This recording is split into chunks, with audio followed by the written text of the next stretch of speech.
June 28th, 1712, Geneva. A watchmaker's wife dies 9 days after giving birth to her second son. The infant survives, but the father will never forgive him. That child, Jean-Jacques Rousseau, will grow up to reshape how humanity thinks about freedom, childhood, education, and government itself. But first, he'll have to survive a childhood that reads like a blueprint for producing either a broken man or a revolutionary genius. Isaac Rousseau was a watchmaker, a craftsman in a city famous for precision. But precision in craft didn't translate to stability in life. He was volatile, romantic, prone to tears and rages in equal measure. When his wife Suzanne died, he looked at the infant Jean-Jacques and saw a murderer, not metaphorically. He told the boy this directly, repeatedly, throughout his childhood. Your mother died because you were born. She loved you, and it killed her. Imagine being 5 years old and hearing that. Isaac did love his son in his own chaotic way. They would stay up late into the night, reading novels together, not children's books, adult romance novels, adventure stories, anything Isaac could find in his late wife's library. Jean-Jacques would later write that he had no childhood. He went directly from infant to thinking being, skipping the stage where most children play thoughtlessly. By age 6, he'd read Plutarch's Lives. He was absorbing stories of ancient Greek and Roman heroes, men who sacrificed everything for honor and republic, while sitting in a city that prided itself on being a modern republic. Geneva wasn't just any city. It was a Protestant stronghold, Calvinist to its core, governed by strict moral codes and an oligarchy of wealthy families. Citizens had rights, but only a fraction of the population qualified as citizens. The rest were subjects or residents, second-class inhabitants of a city that preached civic virtue while practicing exclusion. Jean-Jacques was born a citizen, a status he would cling to his entire life, even as he spent most of that life in exile from the city he loved and resented in equal measure. When Jean-Jacques was 10, everything fell apart. Isaac got into a dispute with a French captain over something trivial. The argument escalated. Swords were nearly drawn. Geneva's authorities sided with the Frenchman because he had connections. Isaac faced imprisonment, or worse, so he did what unstable men often do when cornered. He fled, just left, abandoned his son, and disappeared to another canton where Geneva's laws couldn't reach him. Jean-Jacques was sent to live with his uncle Bernard. Then he was sent away to board with a pastor in the countryside, a man named Lambertier, who was supposed to educate him. This is where things get strange. Rousseau would later describe, with uncomfortable frankness, an incident where Lambertier's sister spanked him for something he didn't do. The physical punishment awakened something in him, a confused mixture of shame and pleasure that he struggled to understand for years. He became obsessed with recreating that feeling, which led to more punishments, which created a cycle that disturbed him even as a child. By 13, he was back in Geneva, apprenticed to an engraver. The man was cruel. He beat Jean-Jacques for minor infractions, for ruined work, for hesitations. The workshop was a prison. The boy who'd read Plutarch and dreamed of Roman virtue was now filing metal plates under the fists of a petty tyrant. He started stealing. Small things at first, apples from a neighbour's tree, tools he could sell. He wasn't starving. He stole for the thrill, for the small rebellion it represented, for reasons he couldn't articulate. March 14th, 1728. Jean-Jacques is 15 years old. He's been out walking in the countryside with friends, and they've stayed out too long. When they return to Geneva's gates at dusk, the gates are closed. This happened occasionally. The punishment for an apprentice returning late was a beating. He'd been beaten before, but something in him snapped. He looked at those closed gates and made a decision that would define everything that followed. He didn't go back. He just started walking. No plan, no money beyond a few coins, no destination. He walked away from Geneva, from his apprenticeship, from the only life he'd ever known. A 15-year-old boy on the roads of Savoy in 1728 was nobody. He could disappear completely, die in a ditch and no one would notice. That's almost what happened, except for a priest in the village of Confignon who saw this young vagrant and, instead of chasing him off, asked questions. The priest was Catholic, Geneva was militantly Protestant, but the priest saw an opportunity.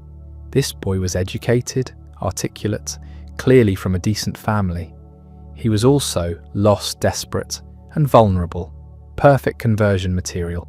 The Catholic Church ran an entire infrastructure designed to convert Protestant refugees and runaways. They fed them, housed them, educated them, and slowly, patiently brought them into the fold. The priest sent Jean-Jacques to Annecy, to a woman named Madame de Warren. This is where Rousseau's life becomes difficult to believe. Françoise Louise de Warren was 28 years old, beautiful, charming, and herself a convert from Protestantism. She received a pension from the King of Sardinia for her conversion work, bringing lost Protestant souls to the true faith. When Jean-Jacques arrived at her door, in Annecy, she saw exactly what the priest had seen, a project, but also something else. She called him Petit, little one. She sent him to a hospice in Turin to undergo formal conversion to Catholicism. The process took months. Jean-Jacques learned catechism, attended Mass, and on April 21st, 1728, he formally renounced Protestantism and became Catholic. This wasn't a spiritual awakening. He later admitted he didn't believe any of it. He converted because he was hungry, homeless, and this was the price of survival. But that conversion meant he could never return to Geneva as a citizen. Geneva didn't tolerate apostates. He'd burned that bridge without fully realizing it. After his conversion, he wandered Turin working odd jobs. He became a footman for an aristocratic family. He was terrible at it.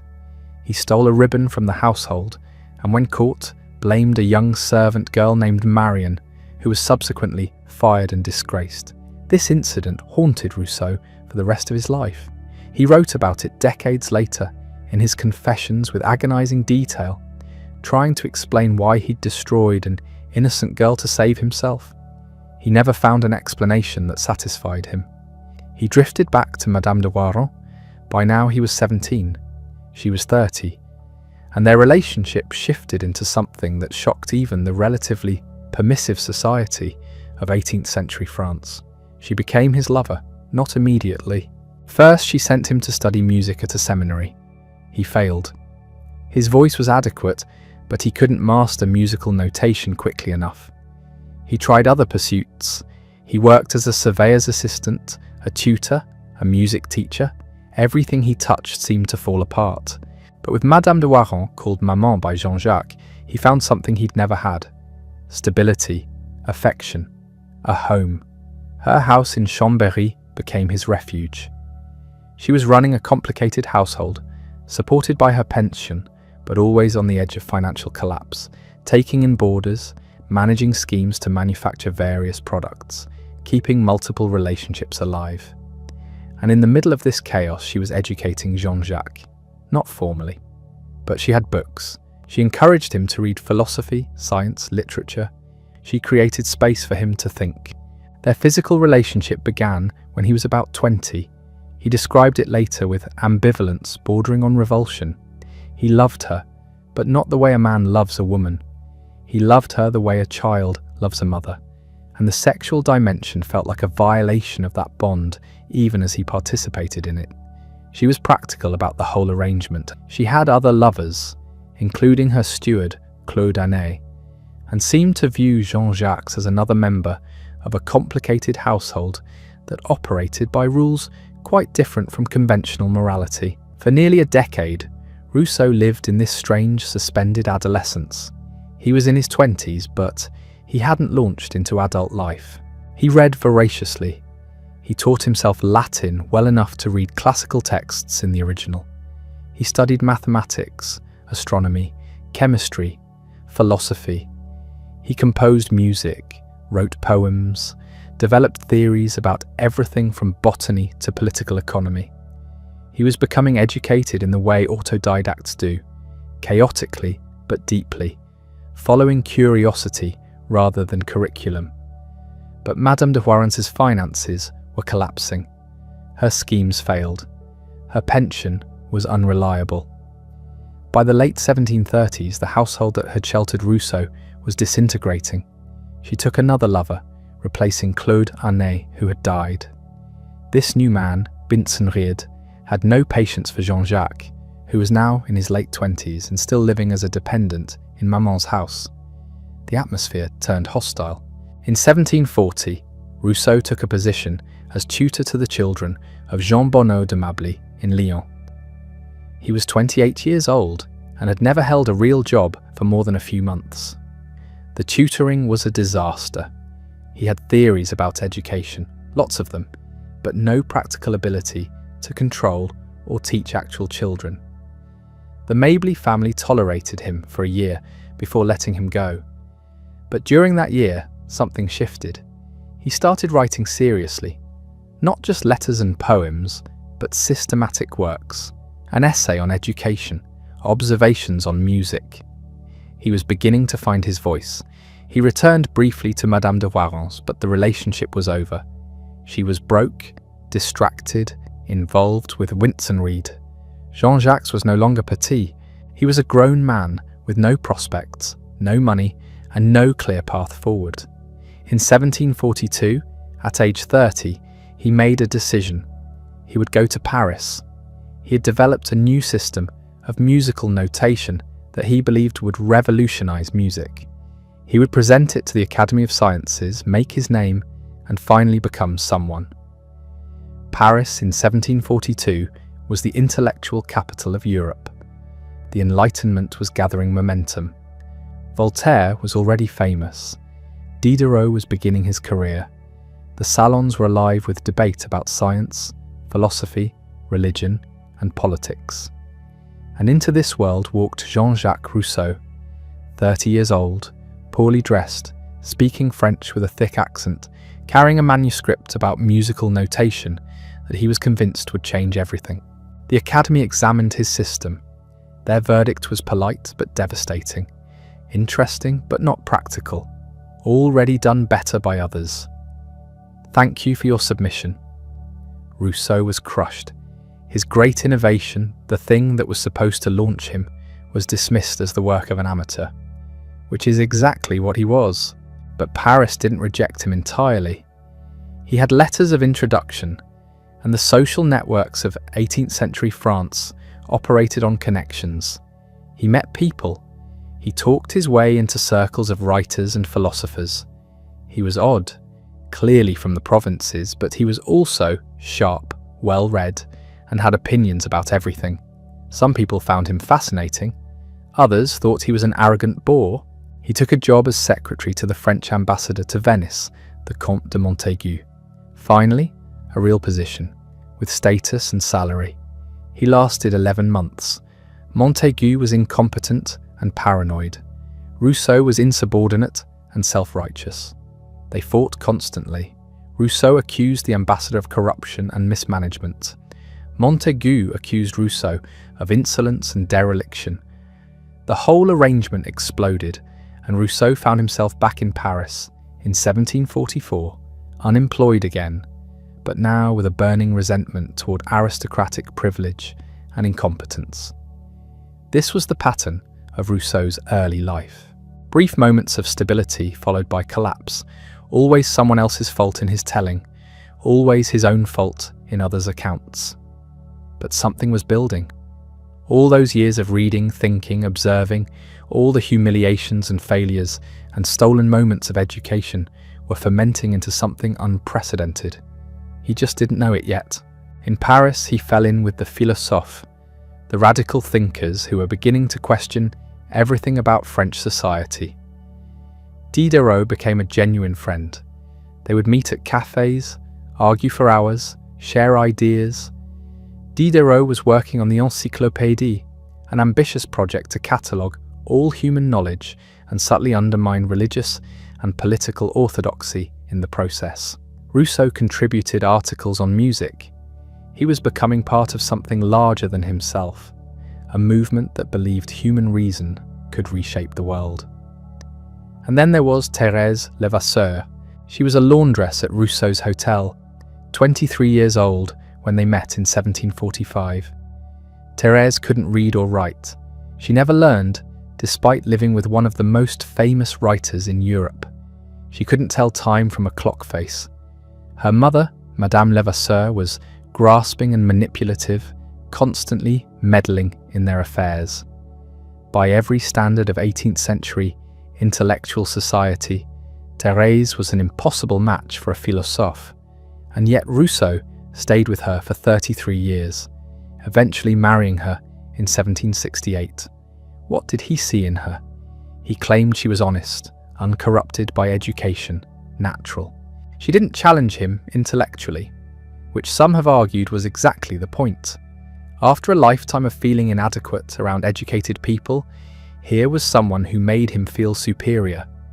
Others suggest genuine affection, companionship, comfort in her simplicity. Whatever the reason, Thérèse became the permanent fixture in Rousseau's chaotic life, but there was a darkness in this arrangement that would haunt Rousseau forever and destroy his reputation in the eyes of many. Between 1746 and 1755, Thérèse gave birth to 5 children. Rousseau took each one, shortly after birth, and abandoned them at the Enfants Trouvés, the foundling hospital in Paris. All 5.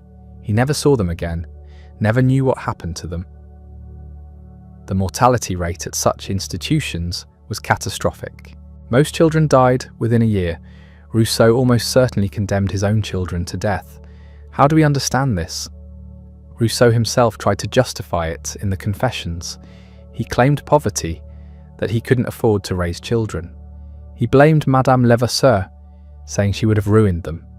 He argued that the foundling hospital was what poor people did, that it was common practice. He even suggested it was better for the children, that they'd be raised as workers rather than corrupted by his own failures as a father.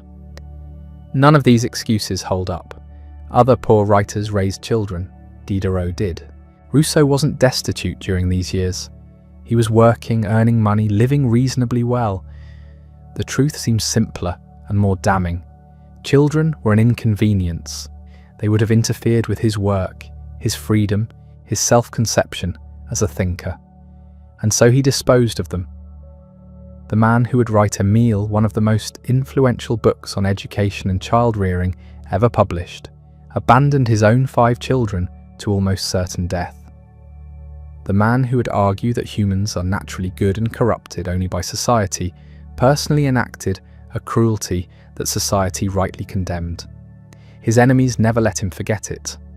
Voltaire, when their friendship turned to bitter enmity, publicly exposed Rousseau's abandonment of his children, holding it up as proof of his hypocrisy.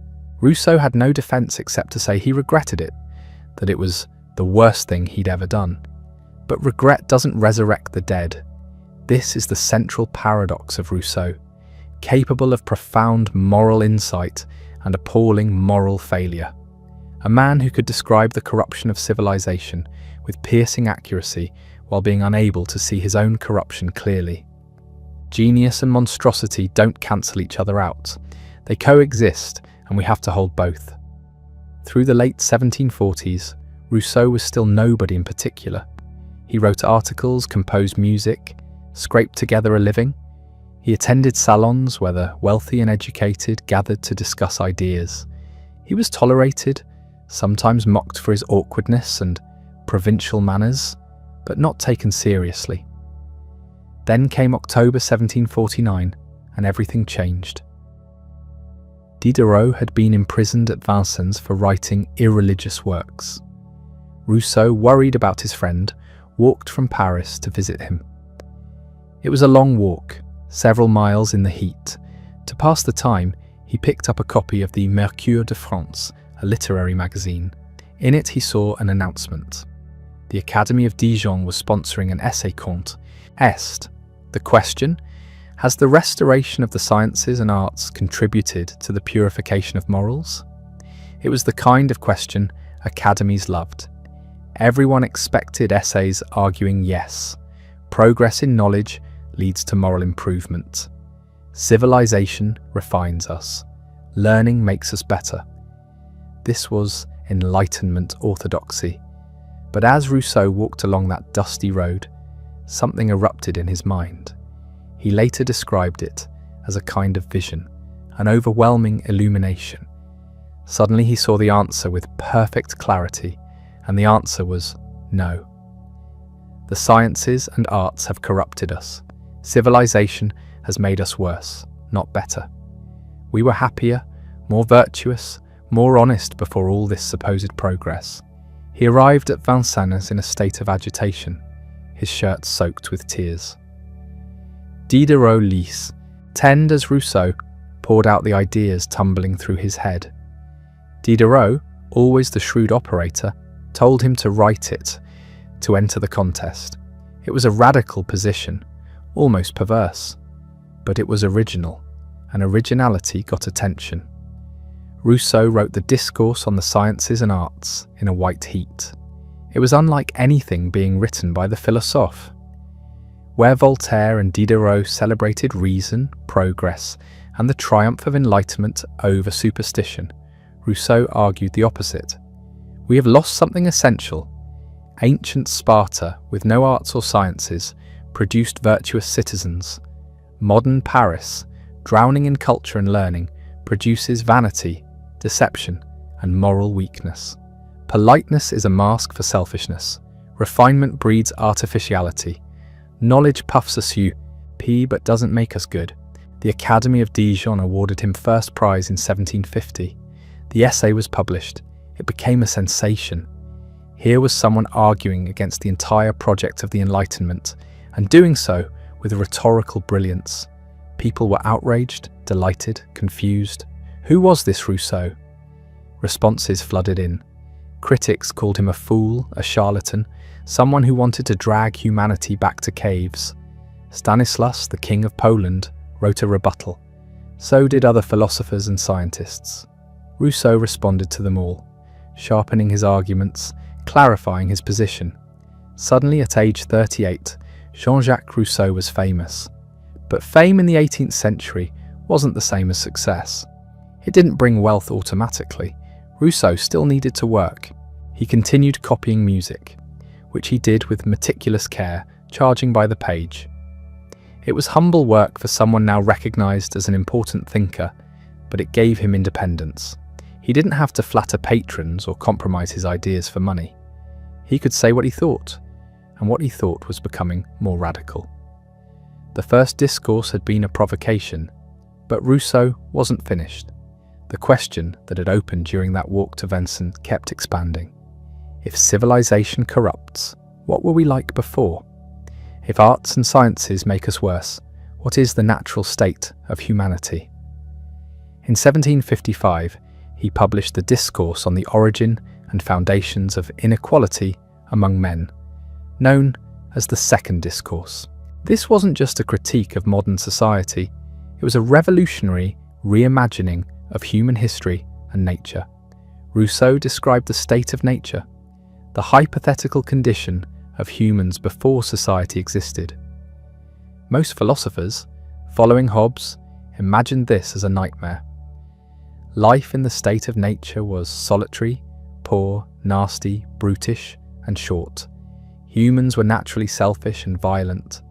Only the social contract and government restrained our worst impulses. Rousseau turned this upside down. In the state of nature, humans were solitary, yes, but not violent. They were peaceful, healthy, free. They had no language, no property, no complex thoughts. They wandered forests, eating fruit, sleeping under trees, occasionally mating without attachment. They felt compassion, a natural pity when seeing another creature suffer. They were neither good nor evil because morality requires society. They simply were. This was the noble savage, though Rousseau never used that phrase. Natural man was an animal, but a content one. No anxiety about the future, no envy, no comparison with others, just existence. Then something changed. Humans settled down. They formed communities. Someone planted a crop and said, "This is mine." Property was invented. With property came inequality. Some land was better, some people stronger or cleverer. Wealth accumulated, hierarchies formed, and once you have inequality, you need laws to protect it, governments to enforce those laws.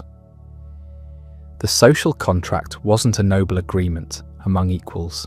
It was a fraud perpetrated by the rich to trick the poor into accepting their own subjugation. You have nothing, I have everything. Let's make laws that protect property. You agree because you're told it's for everyone's benefit, but really it just locks in my advantage. This was explosive. Rousseau was arguing that inequality wasn't natural or inevitable. It was created by society, by civilization itself, and that meant it could be undone. The second discourse didn't offer solutions. It was diagnosis, not prescription, but the implications were obvious. If inequality is artificial, if civilization corrupted us, then maybe we need a different kind of society, one that preserves freedom while allowing us to live together, one that reflects the general will, not the private interest of the powerful. These ideas would fully flower in The Social Contract, but already Rousseau was being seen as dangerous. The second discourse was banned in Geneva, his birthplace, the city he'd proudly claimed as his identity. They condemned it as destructive to religion and morality. Rousseau was hurt, angry, but also energized. He was saying things no one else dared say. He was alone against the intellectual establishment, which fit perfectly with his self-image as the truth-teller rejected by a corrupt world. His relationship with the other philosophers was deteriorating. They found him prickly, paranoid, self-righteous. He found them superficial, compromised, too willing to flatter the powerful. Diderot tried to keep the peace, but even that friendship was straining. The breaking point came over something absurd, a question of whether Rousseau should accept a royal pension. To Rousseau, this was a matter of principle. Accepting money from the king meant obligation, dependence, corruption. To the others, it was just practical. Take the money. Keep your independence, in fact, if not appearance. Everyone did it. Rousseau refused, and took their advice as evidence that they didn't understand him, that they were already corrupted by the system they claimed to critique. He was probably impossible to be friends with, interpreting every disagreement as betrayal, every piece of advice as an attack. But he was also right that the other philosophers were more comfortable with power than they admitted.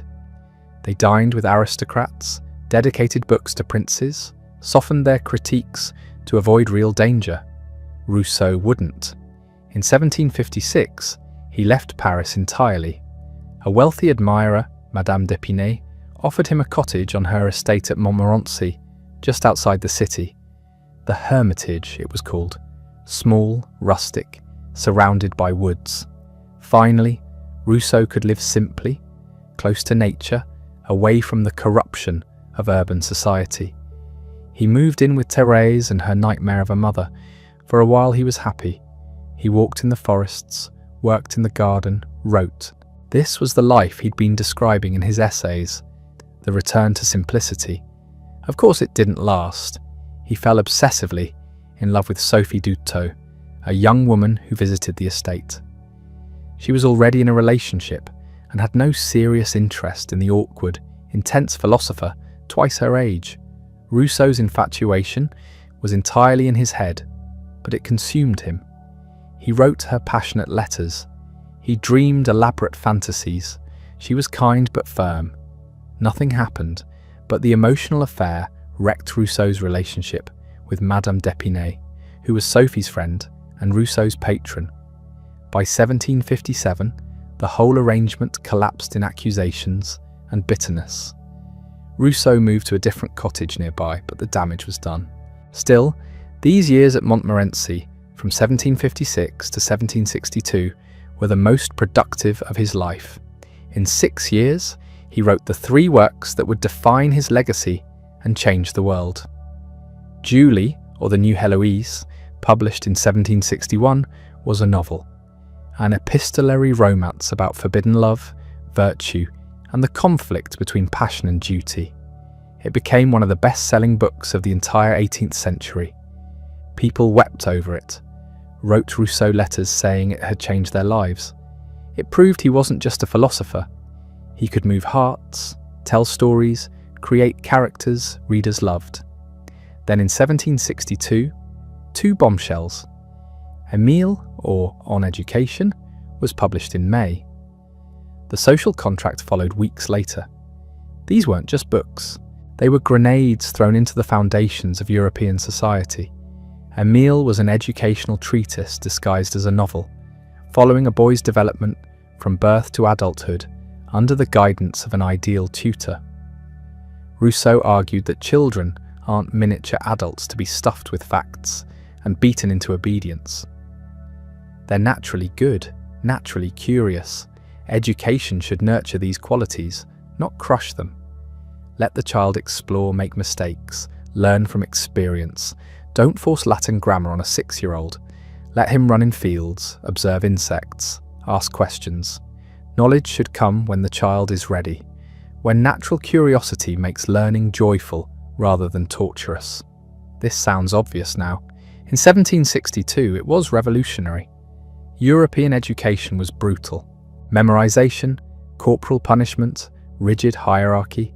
Children were little savages to be civilized through discipline and classical texts. Rousseau said the opposite. Society corrupts. The child's natural instincts are trustworthy. The tutor's job is to guide, not dominate. Create environments where the child learns naturally. Protect him from artificial social pressures for as long as possible. The book had an entire section, The Profession of Faith of the Savoyard Vicar, where Rousseau laid out his religious views. He rejected organized religion, dogma, priests, revelation, but he wasn't an atheist like some of the philosophers. He believed in God, in a divine creator whose existence was proven by the order and beauty of nature. He believed in the soul's immortality, in conscience as an innate moral guide. Natural religion, he called it, direct feeling, not theological argument. The heart knows God without needing church authorities to explain. Both Catholics and Protestants lost their minds. Within weeks of publication, Emile was condemned by the Archbishop of Paris and banned. The Parliament of Paris ordered it burned publicly and issued a warrant for Rousseau's arrest. He'd insulted the church, undermined religious education, promoted dangerous ideas about letting children run wild. Geneva, his birthplace, which he'd idealized in all his writings, also banned the book and ordered Rousseau arrested if he ever returned. The social contract hit even harder in the long run, though its immediate impact was smaller because fewer people read dense political philosophy than novels about education. The opening line became immortal. Man is born free, and everywhere he is in chains. One thinks himself the master of others, and still remains a greater slave than they. What justified political authority? Not tradition, not conquest, not divine right, only consent. Legitimate government exists through a social contract, where individuals come together and agree to form a community. They surrender their natural freedom, the ability to do whatever they want in exchange for civil freedom, living under laws they've participated in making. Sovereignty belongs to the people collectively, not to a king, not to an aristocracy. The general will, the collective rational judgment of what serves the common good, should guide the state. This was dangerous. Rousseau wasn't advocating for representative democracy like England's Parliament. He thought representation was a betrayal. In a true republic, citizens participate directly in making laws. Representation makes them passive, turns them into subjects rather than active citizens. Small states where everyone can gather and vote were the ideal. Large modern states had already fallen into corruption. Their complexity required representatives who inevitably became a separate class pursuing their own interests rather than the common good. Rousseau's political vision was contradictory, impossible, radical. He wanted freedom but insisted that individuals could be forced to be free, compelled to obey the general will even against their personal desires. He praised ancient Sparta's militaristic communalism. He thought religion should be civil, controlled by the state to ensure citizens were loyal. Those who didn't subscribe to the state's civil religion should be banished. Anyone who accepted it but violated its principles should be executed. Robespierre would later carry the social contract in his pocket during the Terror. The book became a Bible for revolutionaries, proof that legitimate authority came from the people, that kings were usurpers, that society could be remade according to rational principles. But it also justified coercion in the name of freedom, violence in the name of virtue. Rousseau hadn't intended to inspire guillotines, but his ideas contained that possibility. By June 1762, Rousseau was a fugitive. He fled France with arrest imminent, crossed into Swiss territory, and found temporary refuge in Yverdon. But Geneva's condemnation meant Switzerland wasn't safe either. He moved to Moutier, a village in Prussian-controlled territory, under the theoretical protection of Frederick the Great, who didn't particularly care about religious controversies and found the persecution of philosophers embarrassing to his enlightened reputation. Rousseau settled into another cottage. He wore Armenian robes, bizarre flowing garments he claimed were more comfortable than European clothes. He collected plants, continued his botanical studies, wrote letters defending his books against mounting criticism. He was famous now, more famous than he'd ever wanted to be. Emile was a bestseller despite, or because of, the bans. Everyone was reading it, arguing about it. The social contract was spreading through underground networks, discussed in salons and coffee houses. Rousseau's name was everywhere. But so was the backlash. Voltaire despised him. Their rivalry had been simmering for years. Voltaire found Rousseau's primitivism absurd, his sentimentality tiresome, his attacks on theatre and civilization offensive. In 1760, Rousseau had published a letter tracing Geneva's moral superiority to its lack of theatres, a direct insult to Voltaire, who lived near Geneva and loved theatre. Voltaire never forgave him. Now, with Rousseau vulnerable and in exile, Voltaire struck. He wrote pamphlets mocking Rousseau's ideas, exposing personal details about his life, particularly the abandoned children. How dare this man, who dumped 5 infants at an orphanage, write a book about education? How dare he preach virtue while living in sin with an illiterate servant? Voltaire's attacks were cruel, personal, designed to destroy Rousseau's reputation. He published a fake letter, supposedly, from a Prussian pastor denouncing Rousseau. He spread rumours, told half-truths, weaponized every embarrassing detail he could find. Rousseau, paranoid and thin-skinned under the best circumstances, spiraled. He was convinced a vast conspiracy was forming against him. Voltaire, Diderot, d'Alembert, the Philosophers, the Church, the governments of France and Geneva, all working together to destroy him. It sounds insane, except that people really were trying to destroy him.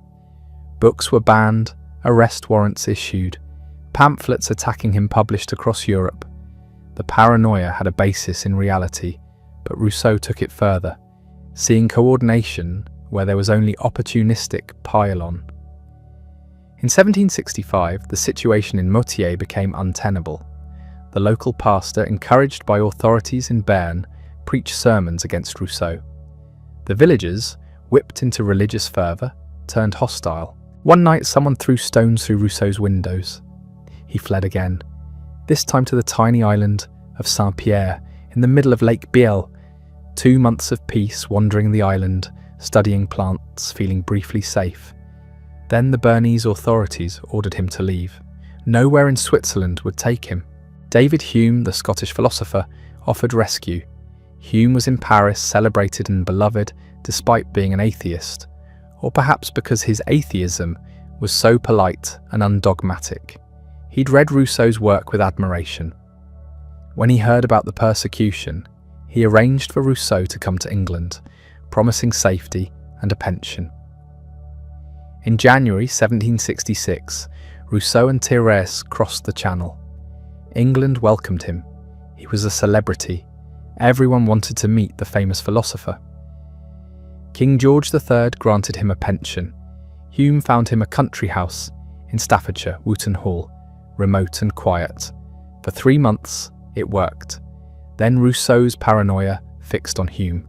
He decided that Hume was part of the conspiracy, that the pension was a trap, that Hume was secretly mocking him, reporting on him, working with Voltaire to orchestrate his humiliation. None of this was true. Hume was bewildered, hurt, trying desperately to understand what he'd done wrong. Rousseau wrote him wild accusatory letters. Hume, with Scottish patience, tried to reason with him, then gave up.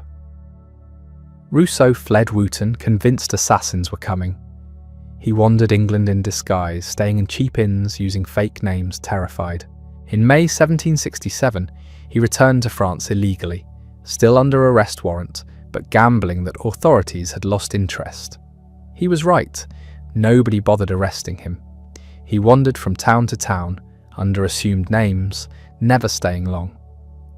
Thérèse stayed with him through all of it, this strange loyal woman who couldn't read his books, but followed him through exile after exile, panic after panic. Finally, in 1770, he returned to Paris. The arrest warrant was quietly dropped. He was allowed to stay as long as he kept quiet, didn't publish anything inflammatory. He was 58, exhausted, broken. He moved into a small apartment, copied music for money, went on long walks, avoided the literary world that had once courted him. People recognized him on the streets. Some crossed to the other side to avoid him. Others approached with reverence. He was polite but distant, locked inside his own head. These final years produced his last great work, though he never published it. The Confessions, an autobiography unlike anything written before. Rousseau decided to tell his entire life story with complete honesty, hiding nothing. The abandoned children, the sexual peculiarities, the betrayals and failures, the humiliations, everything. He would expose himself totally, let the world judge him as he truly was rather than as his enemies portrayed him. He began public readings in Paris salons in 1770, inviting audiences to hear sections. The readings were sensational, disturbing, riveting. Rousseau's voice confessing shameful details, daring listeners to condemn him, insisting that despite everything he was fundamentally good. After a few readings, the police banned them. Too inflammatory, too destabilizing. The Confessions wouldn't be published until after his death. He also wrote Rousseau's Judge of Jean-Jacques, an even stranger work, a dialogue between Rousseau and a fictional Frenchman discussing Jean-Jacques, referring to himself in third person, trying to defend his character against the conspiracy he still believed surrounded him. It's painful to read, a brilliant mind eating itself. The final work was the Reveries of the Solitary Walker, 10 meditations written during his last 2 years. He's given up on society, on defending himself, on being understood. These are private reflections, walks through the countryside around Paris, observations of plants, memories, attempts to find peace. The tone is melancholy, but also serene. He's found a kind of acceptance. The fifth walk describes his time on St. Pierre Island as the happiest period of his life. Those 2 months of solitude and botanical observation before being expelled. Happiness, he concludes, isn't found in society, achievement, or recognition. It's found in existence itself, in being present to the moment, in the simple awareness of living. In May 1778, a French aristocrat, the Marquis de Girardin, offered Rousseau and Thérèse a cottage on his estate at Ermenonville, north of Paris. The estate had beautiful grounds, woods, lakes, gardens. Rousseau accepted. They moved in. He seemed content, walking the grounds, playing with Girardin's children, collecting plants. On July 2nd, 1778, after a morning walk, Rousseau collapsed. He died later that day, possibly from a stroke. He was 66. Thérèse was with him. The Marquis arranged burial on the estate, on the island of Poplars in the middle of a small lake, a romantic setting Rousseau would have appreciated. 14 years later, during the Revolution, his body was exhumed and transferred to the Pantheon in Paris, the temple honouring France's great men. He was placed near Voltaire, his old enemy. The Revolution claimed both as fathers, though their visions of Enlightenment had been incompatible. Rousseau's ideas, the sovereignty of the people, the general will, the social contract, these became revolutionary doctrine. His face appeared on pamphlets, his name in speeches. Robespierre venerated him. The Terror tried to implement virtue through violence, exactly the nightmare Rousseau's contradictions enabled even as the man himself would have recoiled. The impact was just beginning. Everything he'd written, the inequality essay, the social contract, Emile, the confessions, all of it would echo through the next 2 centuries, shaping romanticism, nationalism, education theory, democratic movements, psychology, autobiography as a genre. Writers learned from him that feeling mattered, that the self was worth examining, that nature offered truth the civilization obscured. Politicians learned that legitimate government required consent, that sovereignty belonged to the people, that society could be remade according to rational principles. The philosophers who came after couldn't ignore him. Kant read Emile and reportedly missed his daily walk for the first time in years. So absorbed he lost track of time. He said Rousseau set him straight, taught him to honour humanity. Hegel saw in the general will an early glimpse of the dialectic, the movement of spirit through history. Marx borrowed the alienation concept, transforming it from a story about civilization corrupting natural goodness into a materialist critique of capitalism alienating workers from their labour. The Romantics worshipped him. Wordsworth and Coleridge walked the Lake District discussing his ideas about nature and education. Byron carried his books across Europe.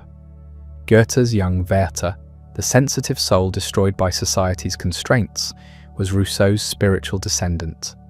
The entire Romantic movement, with its elevation of emotion over reason, individual authenticity over social convention, nature over artifice, flows directly from Rousseau's springs.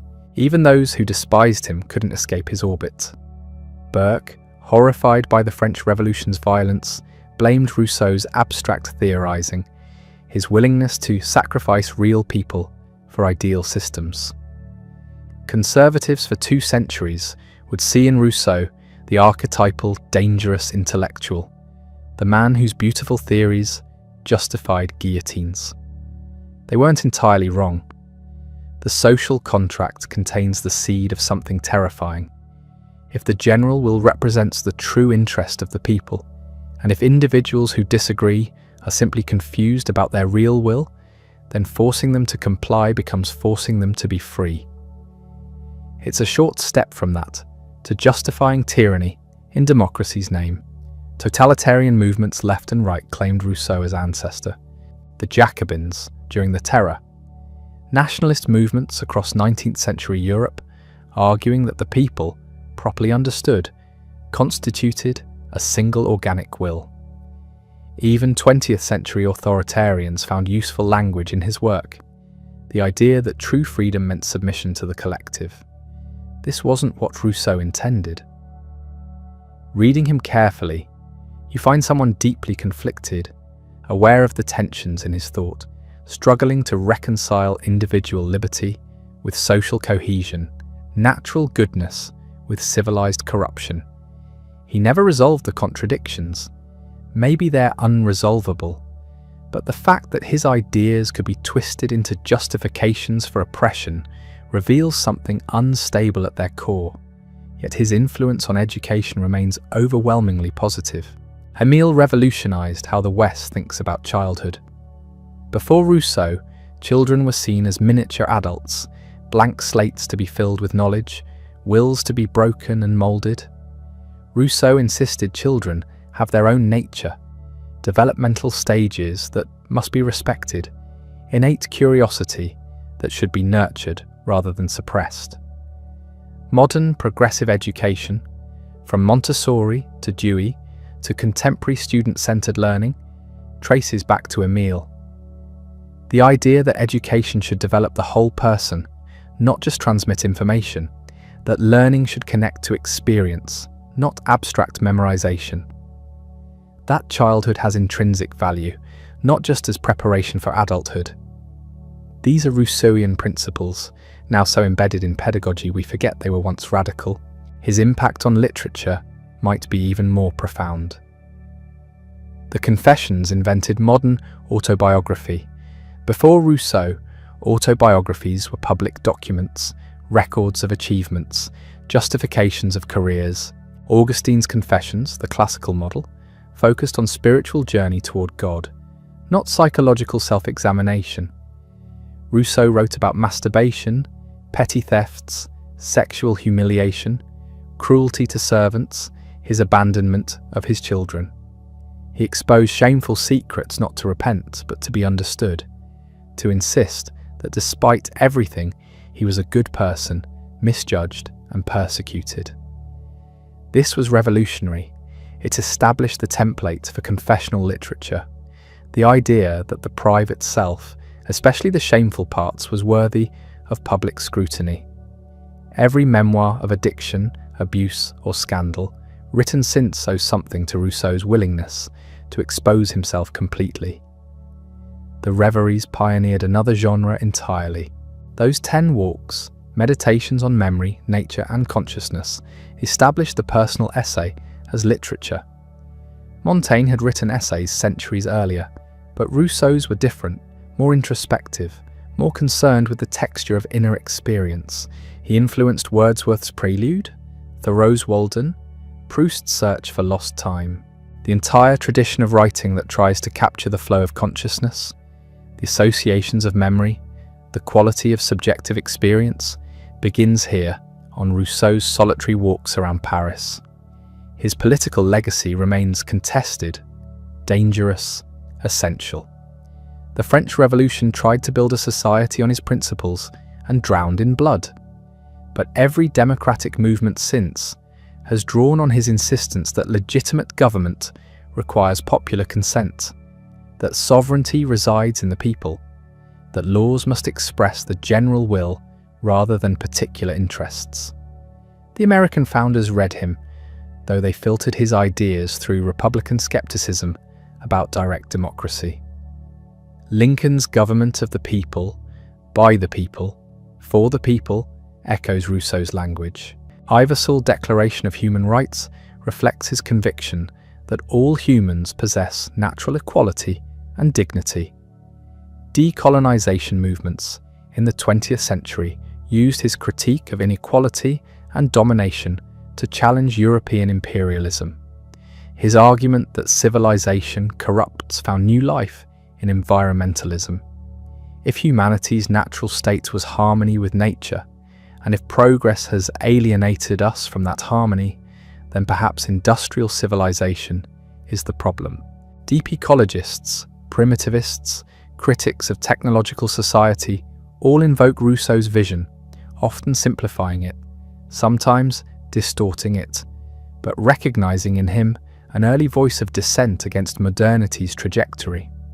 Psychology and psychiatry owe him debts they rarely acknowledge. His obsessive self-examination, his attempts to trace adult neuroses to childhood experiences, his conviction that understanding required excavating buried memories, all anticipate psychoanalysis. Freud never cited him, but the Confessions reads like a pre-Freudian case study, the patient analysing himself, seeking patterns, insisting that seemingly inexplicable behaviours have hidden causes rooted in early trauma. His paranoia, documented so thoroughly in his later writings, became a case study in psychiatric literature. The persecution complex, the conspiracy theories, the inability to accept that misfortune might be random rather than orchestrated. Clinicians study his texts as symptoms, but even in his madness there's insight. His analysis of how reputation functions in society, how gossip and social judgment create invisible prisons, how the need for recognition traps us in patterns of self-betrayal. These observations remain acute regardless of whether the specific conspiracies he imagined were real. The contradictions that tormented him became philosophy's puzzles. How do we reconcile individual freedom with social obligation? Can inequality ever be justified? And if not, what do we do about natural differences in ability and circumstance? Is civilization progress or decline? Should we trust reason or sentiment? These aren't questions Rousseau answered. They're questions he forced us to ask with such urgency that ignoring them became impossible. Some philosophers build systems, grand architectures of thought where everything fits together. Rousseau wasn't that kind of thinker. He followed ideas to their conclusions even when those conclusions contradicted other things he'd written. He changed his mind. He wrote in different genres: fiction, philosophy, autobiography, music theory, each with its own logic and assumptions. Trying to extract a single, coherent, Rousseauian system from his collected works is probably a mistake. Maybe the contradictions are the point. Human beings are contradictory. We want freedom and belonging. We're naturally good and capable of terrible evil. We need society and resent its constraints. Reason guides us and leads us astray. Rousseau didn't resolve these tensions because they can't be resolved. We live in the contradiction. His personal failures haunt his legacy. How can we take seriously a theorist of education who abandoned his own children? How can we trust a philosopher of virtue who lied, stole, and betrayed friends? The gap between his ideals and his life seems disqualifying. Yet maybe that gap is instructive. He wasn't claiming to be virtuous. He was claiming to understand virtue, to see clearly what goodness required, even as he failed to achieve it. The Confessions is partly an extended meditation on that failure, an attempt to explain how someone who genuinely loved goodness could behave so badly. His answer: that society corrupted him, that circumstances conspired against him, that his natural goodness was deformed by the need to survive in a competitive world, is self-serving. But it's also the foundation of his social theory. If even someone as self-aware as Rousseau couldn't live virtuously in corrupt society, what hope do ordinary people have? The system needs changing, not just individuals. Or maybe the lesson is simpler and more damning. Brilliant analysis of social problems doesn't make you a good person. Understanding virtue doesn't make you virtuous. The life and the work can be radically disconnected. We can learn from his ideas while acknowledging his personal catastrophe. They don't cancel each other out. Modern scholars still argue about what he really meant. Was he a collectivist who subordinated individuals to the state, or a champion of liberty? A primitivist who wanted to return to the forest, or a sophisticated theorist of republican government? A rationalist building systems, or a romantic celebrating feeling? The answer is he was all of these, inconsistently, at different times, in different texts. Trying to make him coherent requires ignoring half of what he wrote. Better to accept the contradictions and ask what they reveal. His influence on feminism is complicated and troubling. Mary Wollstonecraft wrote A Vindication of the Rights of Woman, partly as a response to Rousseau, challenging his argument in Emile that women's education should focus on pleasing men and managing households. He believed women and men had fundamentally different natures, requiring different educations. Women were naturally modest, nurturing, emotional. Educating them like men would destroy their feminine virtue. This was reactionary even by 18th century standards. Yet his emphasis on natural equality and his critique of artificial social hierarchies provided tools later feminists used to dismantle gender oppression, even if that meant working against his explicit views on women. His writing on music, often ignored, was significant in his time. He argued that melody should dominate harmony, that music's power came from its connection to emotion and language, that French opera had become too intellectual and needed Italian music's directness and passion. He composed an opera, Le Devin du Village, that was performed for the king. His dictionary of music was a standard reference for decades. This wasn't a side interest. For Rousseau, music exemplified the natural communication between souls that language had corrupted. In melody, especially simple folk melody, he heard traces of humanity's original voice, undistorted by civilization's artifice. Everything he touched became contested ground. Education, politics, nature, selfhood, emotion, civilization. He didn't settle debates, he started them, framed them in ways that made neutrality impossible. You had to have a position on Rousseau, agree or disagree, but you couldn't ignore him. 250 years after his death, we're still arguing, still trying to figure out if civilization is progress or trap, if inequality is natural or constructed, if education should liberate or socialize, if authentic selfhood requires rejecting society or engaging it. These are his questions. He gave them to us, along with provisional answers that created more problems than they solved. Maybe that's the mark of profound philosophy, not answers that close discussion, but questions that keep it alive. The revolution he helped inspire destroyed everything he believed in within a decade of his death. 1789. The Bastille falls, crowds in Paris chant his name, revolutionary leaders quote the social contract like scripture. They're building the republic of virtue he imagined, where citizens sacrifice private interest for the general will. Robespierre, the incorruptible one, keeps a bust of Rousseau in his room. He visits Rousseau's grave like a pilgrim to a shrine. The revolution claims him as its prophet. Then comes the terror, 40,000 executions, the guillotine running daily, enemies of virtue eliminated in the name of the people's will, dissenters accused of placing private judgment above the general will, the exact crime Rousseau warned against. The Republic of Virtue becomes a Republic of Blood. Was this Rousseau's vision realized or perverted? The question tears apart his legacy. His defenders argue the terror betrayed his principles. He advocated persuasion, not violence.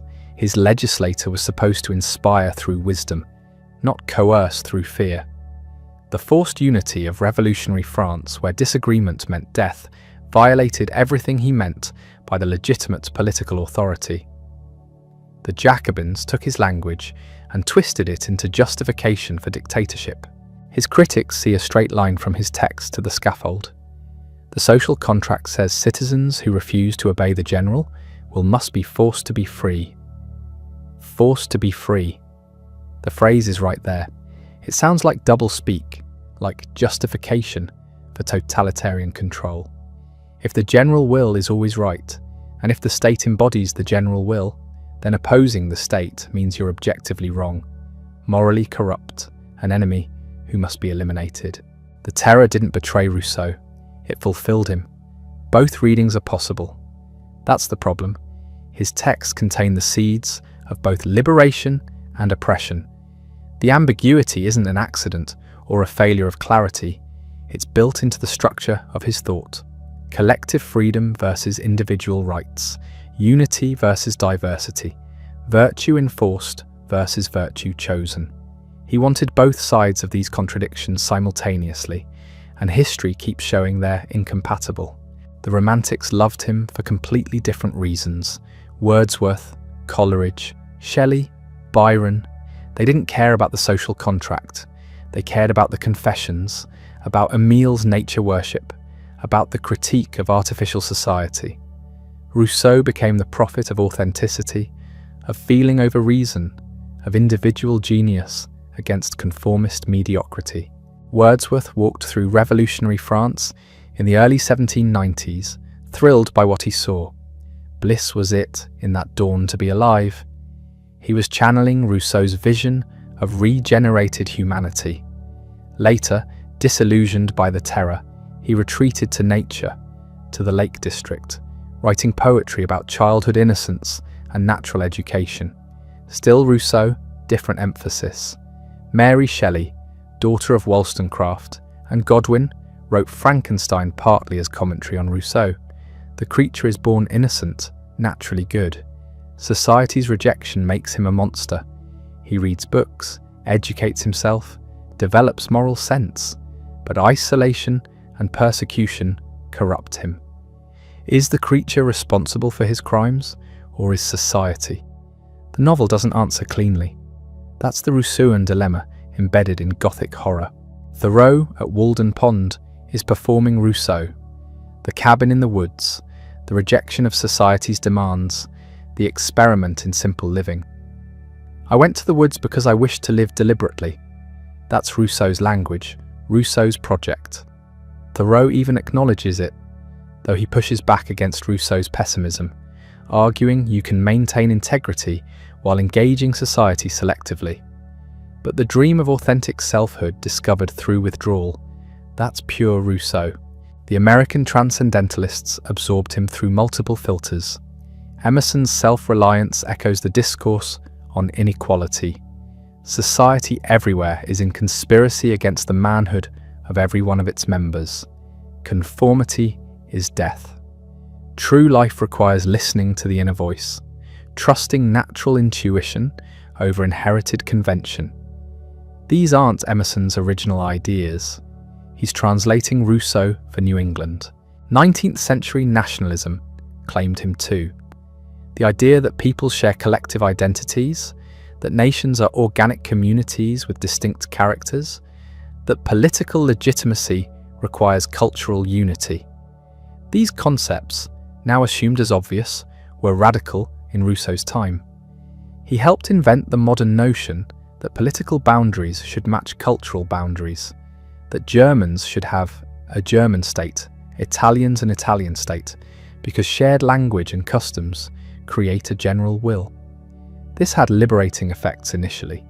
Subject peoples fighting imperial domination found in Rousseau justification for self-determination. But it also fueled ethnic nationalism, the idea that only culturally homogeneous societies can be legitimate. Minorities become problems. Diversity becomes weakness. The general will requires uniformity. 20th century nationalism's darkest manifestations have Rousseauian DNA, however much he'd have been horrified. Freud absorbed Rousseau indirectly but profoundly. The idea that civilization requires repression, that social life demands sacrificing natural desires, that culture is built on sublimated instinct. Civilization and its discontents is essentially a psychoanalytic rewrite of the discourse on inequality. We pay for civilization's benefits with neurosis, with guilty unhappiness, with the repression of drives that can never be fully eliminated. Freud was more pessimistic. He saw no way back and doubted civilization's benefits outweighed its costs. But the basic framework is Rousseau's. Existentialists, especially Sartre, circled back to authenticity and bad faith. Living authentically means acknowledging freedom, taking responsibility, refusing society's prefabricated roles. Bad faith means pretending you're not free, hiding behind social expectations, blaming circumstances for choices. This is Rousseau's authentic self versus social self, reframed through phenomenology. Sartre didn't acknowledge the debt, but it's unmistakable. Even behaviorism, which rejected everything Rousseau stood for, defined itself against him. Watson and Skinner argued there's no innate human nature. We're products of conditioning, blank slates shaped entirely by environment. This was deliberate repudiation. Rousseau's natural man was the enemy. Proving human nature was constructed, not given, became the behaviorist mission. The fact that they needed to refute him proves his continued dominance. Education theory remains his most visible legacy. Progressive education, child-centered learning, discovery methods respecting developmental stages. Montessori, Dewey, Piaget all drew on Emile directly. The idea that children aren't miniature adults requiring discipline and rote learning, but developing beings with their own logic at each stage. That education should follow natural development rather than impose arbitrary content. That intrinsic curiosity matters more than external rewards. This sounds obvious now. It wasn't in 1760. Education meant memorization, strict discipline, breaking the child's will, imposing adult knowledge through authority. Rousseau argued this destroys natural capacity for learning. Let children explore, question, discover. Provide guidance, not commands. Shape the environment, don't lecture. These principles revolutionized educational philosophy, even though practice lagged centuries behind. Critics charge this romanticizes childhood and produces entitled adults unprepared for reality. Maybe, but try finding a modern educator who explicitly rejects child-centered learning. Even traditionalists couch their arguments in terms of what's best for children's development. Rousseau won that debate so thoroughly, we've forgotten there was a debate. Political theory kept wrestling with his legacy. Rawls's theory of justice, the most influential political philosophy text of the late 20th century, is essentially a liberal revision of the social contract. Rawls tries to reconcile individual rights with legitimate collective authority to find principles of justice everyone could rationally accept. He replaces Rousseau's general will with the original position, a thought experiment where people choose principles behind a veil of ignorance. Different mechanism, the same project. How do we create legitimate political authority that respects both freedom and equality?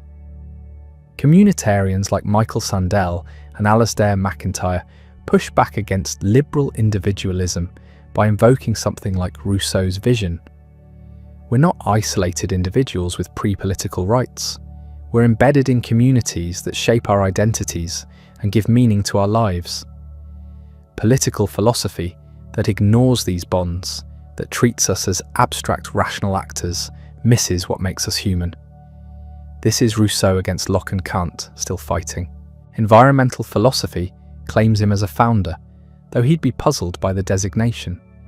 His nature wasn't wilderness to be preserved, but a moral and educational resource. Still, the idea that modern civilization alienates us from nature, that reconnecting with natural rhythms offers psychological and moral benefits, that unlimited development destroys something essential. These are Rousseauian themes, now foundational to environmentalism. Deep ecology takes it further. Humanity's separation from nature is the fundamental error. We're not above nature, but part of it. Civilizational progress is regress, destroying the web of life we depend on. This is Rousseau's primitivism, updated for the Anthropocene. Whether he'd endorse it is questionable, but they're using his tools. Social contract theory itself is fragmented. Consent-based versions argue legitimate authority requires actual agreement somehow. Hypothetical versions, like Rawls's, argue it's legitimate if people would agree under ideal conditions.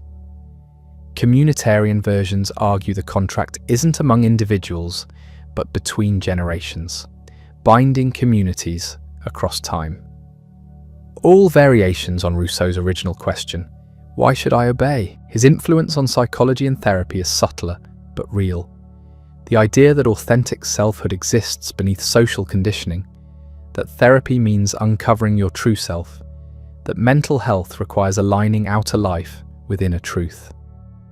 These assumptions, now baked into therapeutic culture, are Rousseauian. The authentic self might be a fiction, a culturally specific invention, but it's his fiction. Even his critics are shaped by him. When someone argues we should embrace civilization's demands, that authenticity is overrated. That social roles enable rather than constrain, they're arguing against Rousseau. He set the terms. You can reject his conclusions, but you're still on his battlefield. His writing style influenced literature as dramatically as his ideas influenced philosophy. The Confessions pioneered psychological realism, interior monologue, the unreliable narrator. Proust's multi-volume self-examination owes everything to Rousseau. Dostoevsky's tortured narrators, obsessively justifying themselves, confessing and concealing simultaneously. Rousseau's descendants. The romantic novel as genre descends from Julie. Emotional intensity, natural settings, lovers against society, tragic endings affirming spiritual values over material success. Goethe's Werther, which sparked copycat suicides across Europe, was directly inspired by Julie. The whole 19th century tradition of novels about sensitive souls crushed by conventional society traces back to Rousseau. His paranoia, documented exhaustively in later writing, raises uncomfortable questions. Was he mentally ill? He clearly suffered delusions, believed in vast conspiracies against him, saw enemies everywhere. Modern diagnosis suggests paranoid personality disorder, possibly schizophrenia. Does this invalidate his philosophy? Should we read his political theory differently, knowing its author was psychologically unstable? Some argue his personal breakdown and philosophical radicalism are connected. Rejecting society wasn't just intellectual position, but psychological necessity. The same traits that made him brilliant, the refusal to conform, the obsessive self-examination, the inability to accept social norms. These also drove him mad. Genius and madness, not separate but intertwined. Others insist the work stands independent of the author's mental state. Truth doesn't depend on the psychological condition of whoever discovered it. Mathematical theorems don't become false if the mathematician goes insane. Rousseau's arguments must be evaluated on their merits, not his mental health. Both positions miss something. The work and the life illuminate each other without one determining the other. His philosophy of authenticity gains poignancy from his inability to achieve it. His critique of society resonates because it comes from someone who genuinely couldn't function within social norms. The paranoia and the brilliance emerge from the same source, the same refusal of easy answers, the same inability to accept things as they are. 2.5 centuries later, we're still arguing, still trying to figure out which Rousseau is real. The democrat or the totalitarian, the lover of freedom or the enforcer of virtue, the prophet of authenticity or the architect of conformity. Maybe asking which is real misses the point. Maybe both Rousseaus exist because the contradictions he identified are real. Freedom and order, individual and community, nature and civilization. These aren't puzzles with solutions. They're tensions we navigate constantly, never resolving, always balancing. He showed us the tensions, we're still living them. His educational legacy deserves separate attention because it transformed how we think about children and learning. Before Emile, childhood was preparation for adulthood, nothing more. Children were miniature adults, incomplete, deficient, needing correction and discipline to become proper members of society. Their thoughts didn't matter, their feelings were irrelevant. Education meant imposing knowledge, breaking the child's will, instilling obedience. Rousseau inverted everything. Childhood isn't deficiency, but a distinct phase with its own value, its own way of experiencing the world. Children aren't broken adults, they're complete children. Education shouldn't impose adult knowledge prematurely, but allow natural development, following the child's curiosity and readiness. The child has innate goodness that unfolds if not corrupted by bad teaching. This sounds obvious now. It wasn't obvious in 1762. Suggesting children should play, should explore, should learn through experience rather than rote memorization was revolutionary. Letting development proceed at the child's pace rather than forcing adult timelines was radical.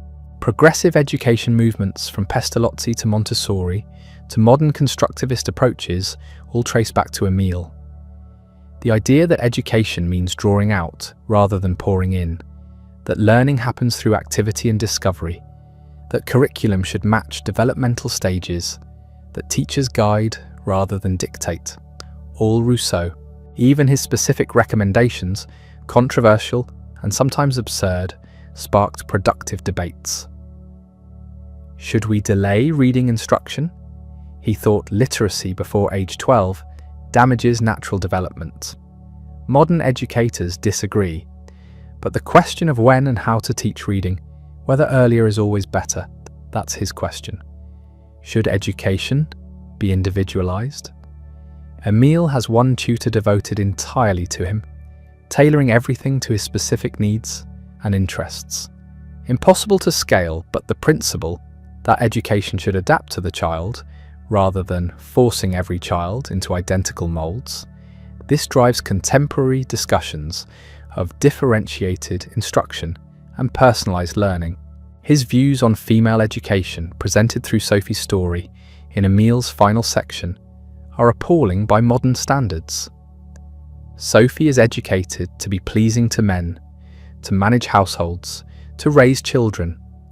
Her education is narrower, less intellectual, designed to make her a good wife. Rousseau explicitly states women's education should differ from men's because their social roles differ. Feminists rightly condemned this. Mary Wollstonecraft's Vindication of the Rights of Woman, published just 30 years after Emile, was partially a furious response to Rousseau's sexism. If education develops innate human capacities, and women are human, why should their education be limited? The contradiction is obvious, yet even here his influence is complicated. The same book that restricted women's intellectual development also suggested female nature had value, that qualities coded feminine, emotion, intuition, care, weren't simply inferior to male rationality. Some feminist readings argue Rousseau inadvertently provided tools for challenging patriarchy by valorizing the feminine, even while trying to confine it to domestic sphere. His religious views, expressed most fully in the profession of faith of a Savoyard vicar, an extended section within Emile, managed to offend everyone. Too religious for atheist philosophers, too heretical for Orthodox Christians. The Archbishop of Paris condemned it. The book was burned in multiple cities. What was so offensive? Rousseau rejected revealed religion, miracles, ecclesiastical authority. He argued for natural religion, what we can know about God through reason and conscience alone. Everyone has inner moral sense, divine spark, without needing priests or scripture. Organized religion corrupts this natural faith with dogma, ritual, intolerance. This is deism, fashionable among Enlightenment intellectuals. But Rousseau went further, insisting reason alone isn't enough. We know God through feeling, through the heart's testimony, through immediate intuition. Conscience, not logic, reveals moral truth. The combination alienated both sides. Rationalists thought he abandoned reason for mysticism. Believers thought he abandoned faith for philosophy. He occupied uncomfortable middle ground. Too religious for secularists, too secular for the devout. Yet this position, natural religion grounded in feeling and conscience, deeply influenced romantic religiosity and liberal theology. The idea that authentic faith is personal, inward, emotional, rather than doctrinal, that established churches obstruct rather than facilitate genuine spirituality. These became dominant themes in 19th century religious thought. Transcendentalists like Emerson and Thoreau are unthinkable without Rousseau. Their celebration of nature as revelation, their distrust of institutions, their insistence on individual conscience over social conformity, their belief in innate goodness requiring only removal of artificial constraints. Pure Rousseau translated into American idiom. His impact on art and aesthetics reshaped creative culture. Before Rousseau, art meant following rules, mastering established forms, pleasing sophisticated audiences. Neoclassical aesthetics valued order, proportion, restraint, imitation of ancient models. Romantic aesthetics, which Rousseau pioneered, valued spontaneity, emotion, originality, authenticity. Art should express the artist's inner truth, not conform to external standards. Rules constrain genius. True creativity breaks conventions. The artist as rebel, misunderstood by conventional society, but vindicated by history. This mythology begins with Rousseau, his confessional writing style, the intimate first-person voice sharing personal struggles and emotions became standard for Romantic literature. Byron's poetry, Wordsworth's autobiographical verse, Goethe's Werther, the entire tradition of the artist bearing his soul, confessing in print. Rousseau wrote the template, the cult of the artist as special being, too sensitive for ordinary life, suffering for their art, living outside bourgeois morality. This image, which still dominates popular culture's view of artists, is Rousseauian. He lived it before theorizing it. His inability to hold jobs, his conflicts with patrons, his wandering from place to place, these became evidence of genius rather than failure. Society's rejection proved his superiority. Whether this mythology helps or harms artists is debatable. It romanticizes suffering, excuses bad behavior, creates impossible standards. But it also validates pursuing art despite social pressure, legitimizes unconventional lives, insists creativity matters more than commercial success. Environmental philosophy claims Rousseau as founder. His celebration of nature, his conviction that civilization alienates us from our true home, his vision of simpler life in harmony with natural world, these themes echo through ecological movements. Deep ecology, which argues nature has intrinsic value apart from human use, draws on Rousseau's anti-anthropocentrism. Wilderness preservation movements invoke his praise of untouched nature. Critiques of consumerism and technological society repeat his arguments about artificial needs corrupting natural simplicity. Yet environmentalists also recognize problems with his nature worship. Indigenous peoples aren't noble savages living in harmony with nature. They're complex societies with their own histories, technologies, environmental impacts. Romanticizing them as naturally ecological ignores their agency and diversity. Nature itself isn't benign. It includes disease, predation, natural disasters, scarcity. Rousseau's idealized nature never existed. His state of nature is thought experiment, not anthropological description, but readers treated it as historical reality, creating lasting misconceptions. Still, his core insight remains valuable. We're part of nature, not separate from it. Alienation from natural world damages us psychologically and physically. Technological society's costs include environmental destruction and spiritual impoverishment. However problematic his specific formulations, the questions he raised about humanity's relationship with nature remain urgent. His influence on music is less obvious but real. He composed operas, wrote music theory, argued in famous Querelle de Buffon that Italian opera's melodic expressiveness surpassed French opera's harmonic complexity. Music should touch the heart directly, not display compositional technique.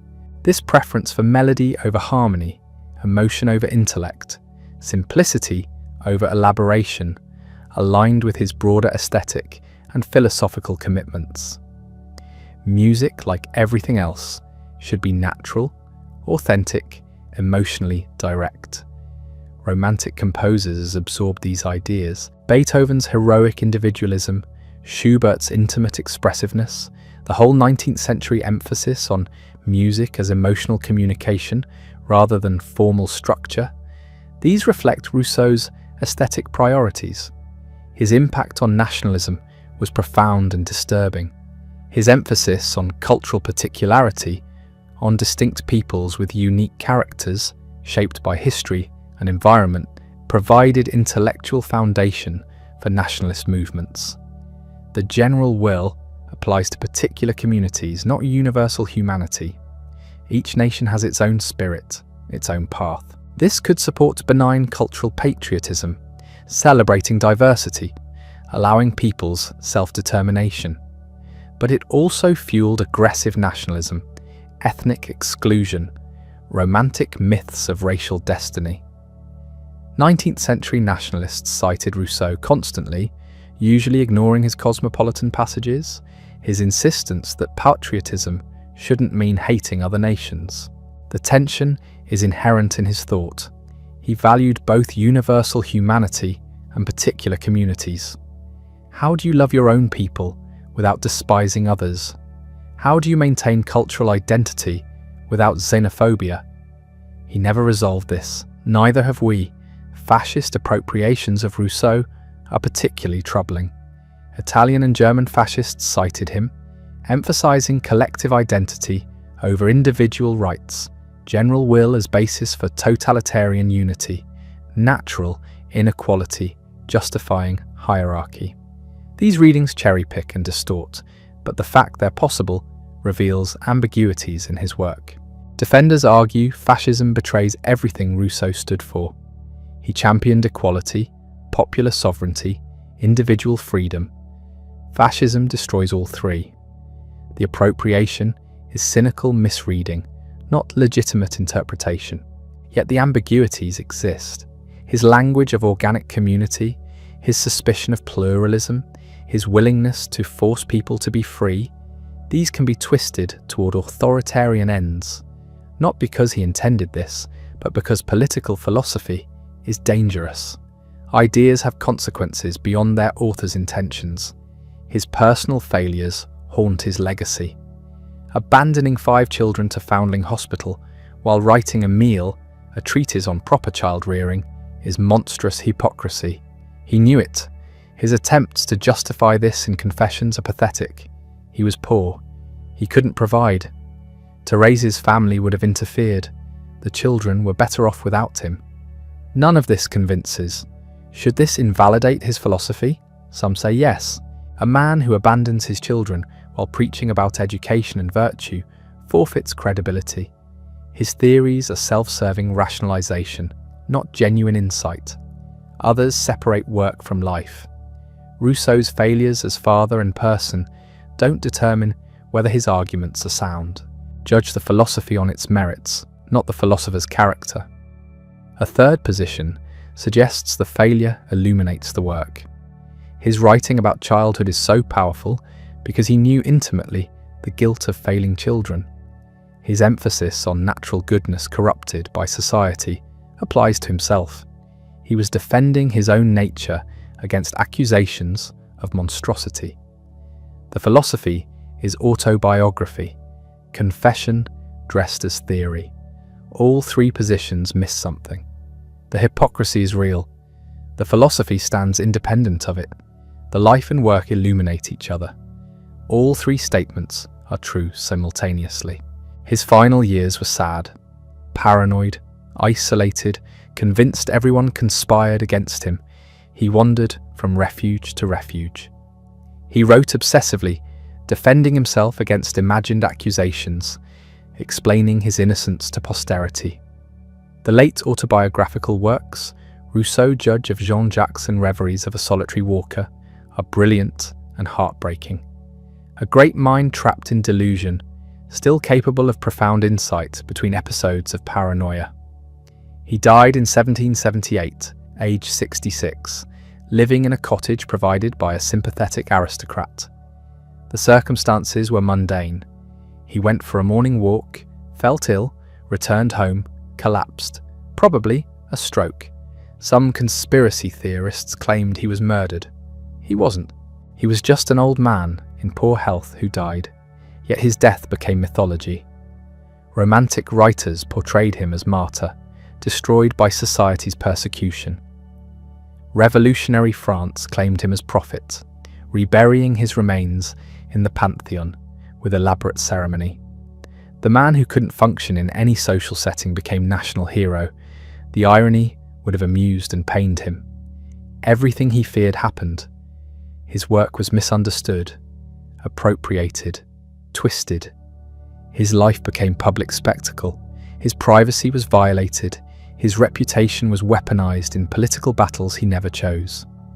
But something else happened too. Millions read his words and felt understood, felt their own alienation validated, felt permission to question what everyone else accepted, felt the possibility of living differently. That legacy, invisible and immeasurable, matters more than statues or state funerals. He changed how people think about themselves. That's enough. Walk into any philosophy classroom today, mention the social contract, and you're speaking Rousseau's language, whether you know it or not. The vocabulary he invented, the questions he framed, the problems he identified, these form the background of modern political discourse. We argue about individual rights versus collective good, about authenticity versus conformity, about natural human nature versus social conditioning. These are his arguments, still unresolved. Liberal democracies claim him. Every constitution, asserting popular sovereignty, echoes his doctrine that legitimate authority flows from the people's will. American revolutionaries read him. French revolutionaries worshipped him. Democratic movements worldwide invoke his principles. Government exists by consent. Laws must reflect the general will. Citizens are sovereign. These ideas seem obvious now. They weren't before Rousseau, but authoritarian movements also claim him. The general will can justify forcing dissent into silence. If the people have spoken, opposition becomes treason against collective wisdom. Totalitarian regimes from Jacobins to modern dictatorships have wrapped themselves in Rousseau's language, while crushing individual freedom. He provided vocabulary for tyranny masquerading as democracy. Which interpretation is correct? Both and neither. His work contains genuine insight into democratic legitimacy and dangerous potential for abuse. You cannot have one without risking the other. Collective self-governance requires some subordination of individual preference to group decision. Where does legitimate authority end and tyranny begin? Rousseau asked the question brilliantly. He didn't answer it adequately. We're still trying. Education absorbed his revolution completely. Progressive education, child-centered learning, developmental appropriateness, all traced directly to Emile. The idea that childhood is a distinct stage requiring different approach rather than miniature adulthood, that's Rousseau. Learning through experience rather than rote memorization, that's Rousseau. Respecting the child's natural curiosity and developmental readiness, that's Rousseau. Montessori, Dewey, Piaget, every major educational reformer of the past 2 centuries built on his foundation. Modern parents reading books about gentle parenting and natural consequences are encountering his ideas filtered through generations, but essentially unchanged. The child has nature that must be respected, not broken. Education is drawing out, not pouring in. These principles feel obvious now because Rousseau made them so. Yet his actual prescriptions in Emile are absurd. The total control over environment, the manipulation disguised as freedom, the bizarre paranoia about social corruption, the exclusion of Sophie from real education, while Emile gets everything. Apply his system literally, and you'd produce damaged children, not natural men. His insight about respecting childhood is profound. His specific advice is often terrible. We keep the insight, discard the method, claim his legacy. Romanticism wouldn't exist without him. The elevation of feeling over reason, the celebration of nature, the emphasis on individual authentic experience, the suspicion of civilization and progress, the fascination with the sublime and the wild, all emerge from Rousseau. Wordsworth walking the Lake District, Thoreau at Walden Pond, every person who's felt cities are artificial and nature is real. They're thinking with concepts he created. The Romantic movement shaped everything that followed. Modern environmentalism, back to nature movements, the valorization of wilderness, the feeling that something essential is lost in technological progress. These are Rousseauan themes. We're living inside his imagination whether we realize it or not. Or, psychology absorbed his model of self. The authentic inner self versus the false social self. This distinction structures modern therapy.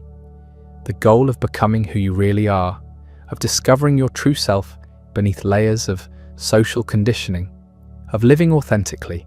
This is Rousseau's project. Existentialism, humanistic psychology, the entire self-help industry, all assume his framework. When someone says they need to find themselves, when someone talks about being true to themselves, when someone distinguishes between their real feelings and what they're supposed to feel, they're using Rousseauan categories. The language is so naturalized we forget it's a theory, not obvious truth. Other cultures don't assume an authentic inner self waiting to be discovered. That's a specifically modern Western idea, and Rousseau is its prophet.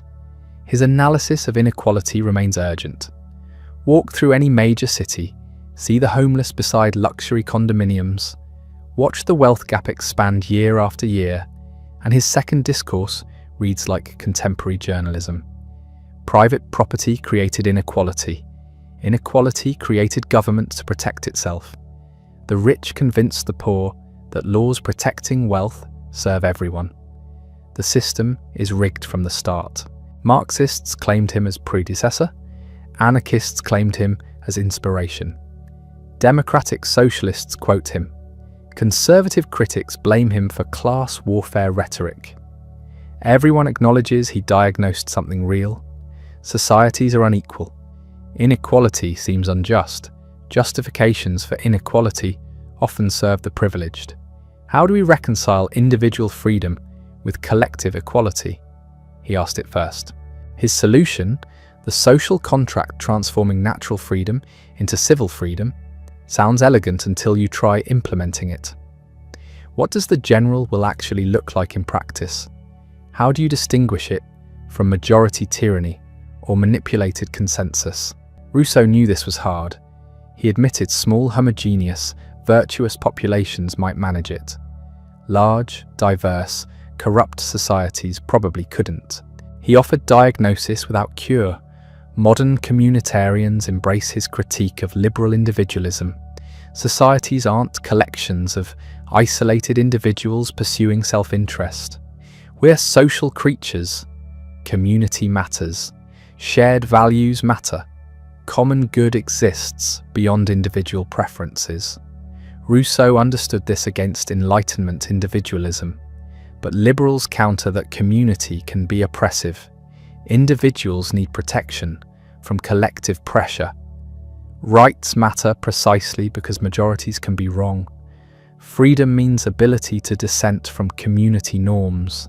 Rousseau's organic community becomes suffocating conformity in practice.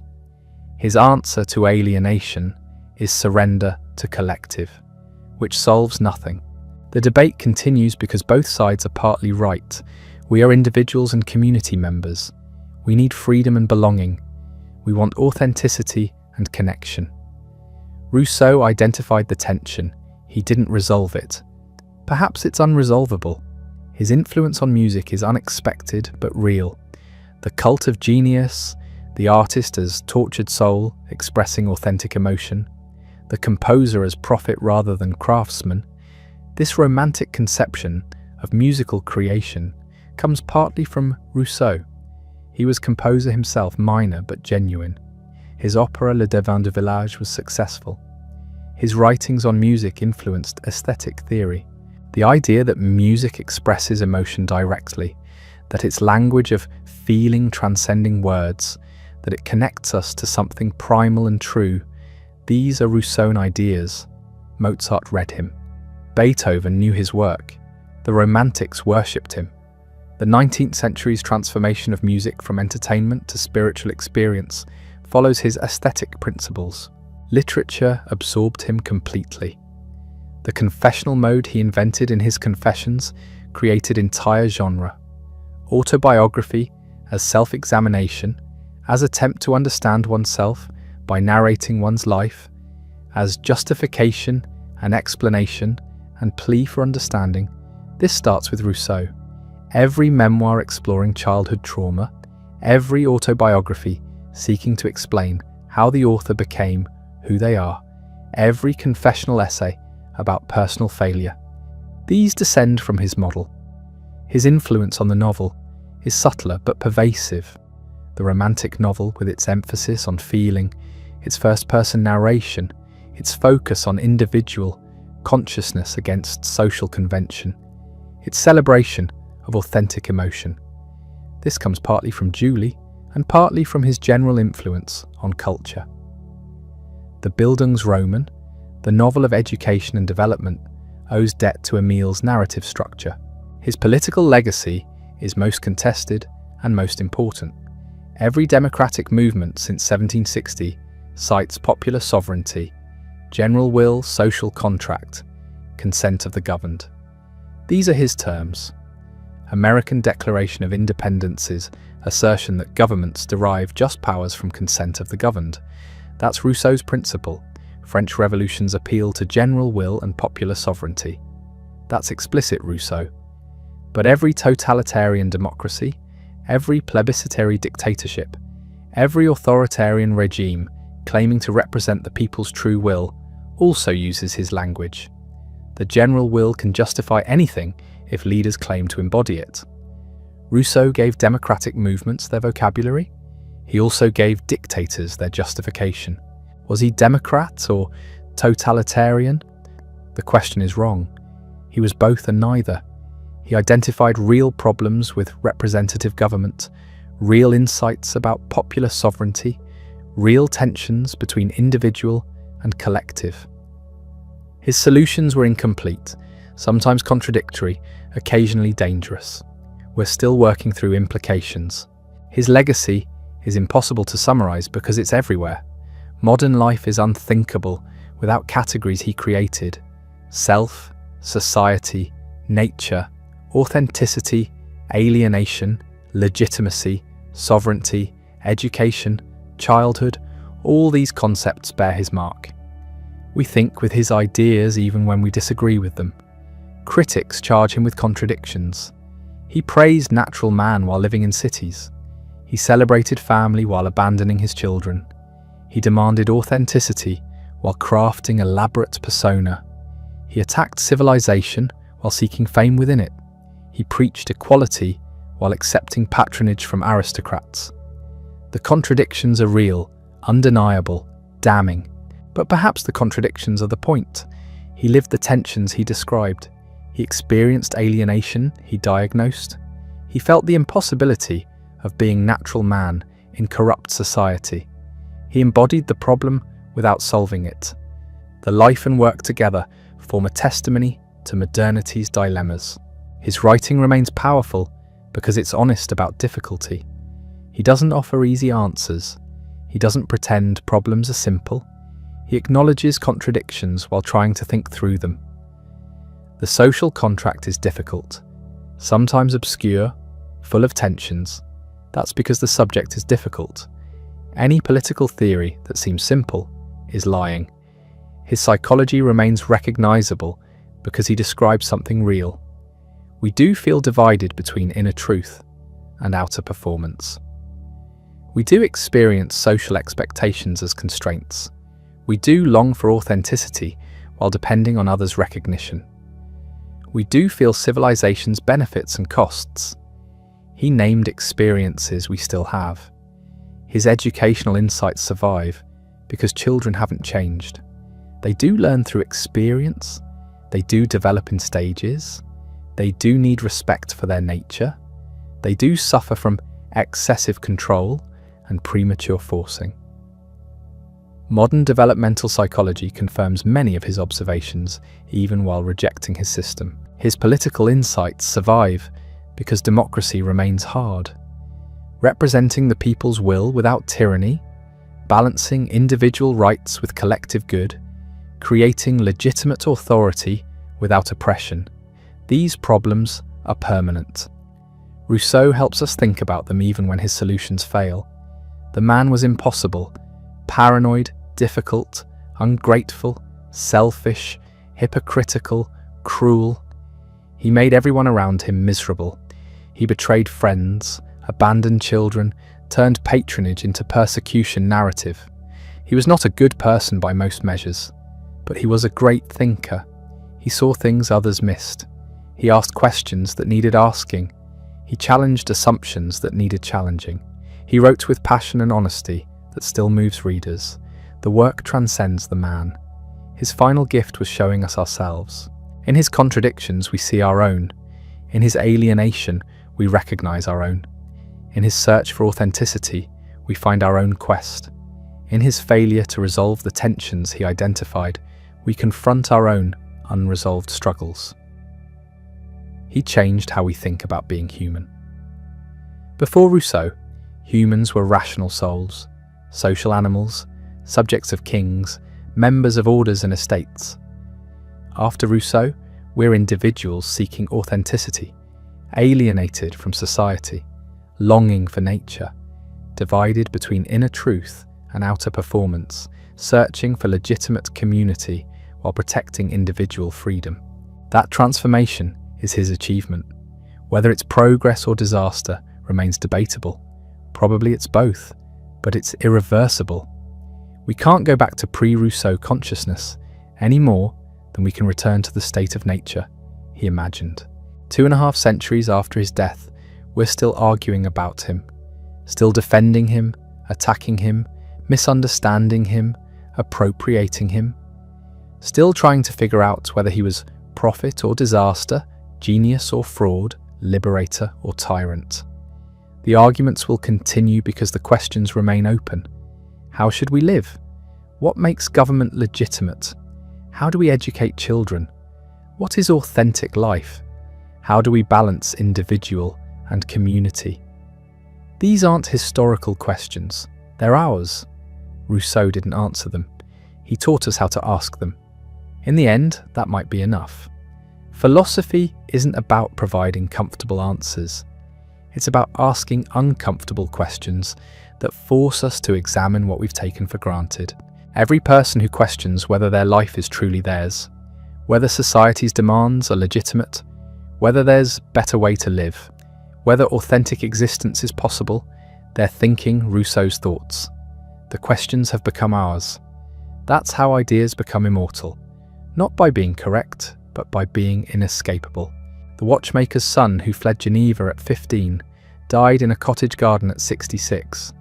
Between those points stretched a life that refused every convention, burned every bridge, and somehow managed to rewire how humanity thinks about itself.